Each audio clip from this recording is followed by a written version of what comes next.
J'ai construit la serre sur une base de serre horticole, donc j'ai modifié l'angle pour passer de 6,50 m à 8 mètres. Et donc la zone en dessous, c'est la partie zone en herbe, ce sera la partie serre de la maison. Donc la charpente appartient aussi bien à la maison qu'à la serre. Et j'ai rehaussé donc toute la périphérie de 60 cm pour arriver à 2,50 m.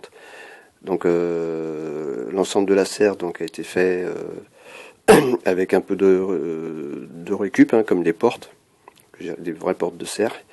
Et puis après donc habillage en Douglas, puis des bavettes en partie basse en galvanisé.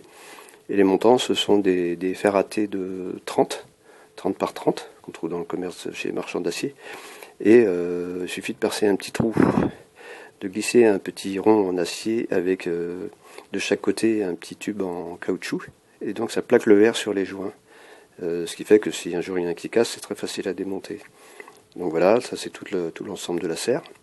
Et puis sur la façade est, je voulais quelque chose d'un peu plus original. Donc j'ai fait des gabarits, j'ai fait couper des verres des verres translucides et un petit verre central arrondi jaune qui représente un coucher de soleil. Et du coup on a pu faire quelque chose d'un peu plus sympa. Et puis les petites platines d'angle que j'ai fait découper au laser avec un petit motif. Donc ça c'était plutôt un côté un peu plus joli pour la serre. Et puis la porte donc a été fabriquée avec des tubes à ailes qu'on trouve aussi chez les marchands d'acier, qui sont assez faciles de faire quand on sait souder un petit peu. C'est pas compliqué de faire une porte. Et on avait mis de la pelouse au début dans les allées, et puis en fin de compte, comme c'est pas arrosé par les pluies, ça sèche, donc on a mis du copeau de châtaignier. On en a mis sur une moyenne de 10-15 cm. Et puis on a fait deux petits massifs sur lesquels on a des plantations. Voilà, on est mi-février, donc pour l'instant il n'y a pas grand-chose. Et puis on a planté, il y aura les condiments, le persil, le thym. On a mis un oranger, un citronnier. On va replanter encore au printemps. Et puis du coup là on va en profiter. Il va commencer à faire beau, là ça va commencer à être intéressant. On s'est fait aussi, donc là il y a des parties ouvrantes, là où on voit il y a les petites pattes, ça sera pour mettre des vérins, des crémaillères. Donc on a 5 mètres carrés d'ouvrant en partie haute. Et le toit donc c'est en polycarbonate. Et les parois sont en verre de 4 mm.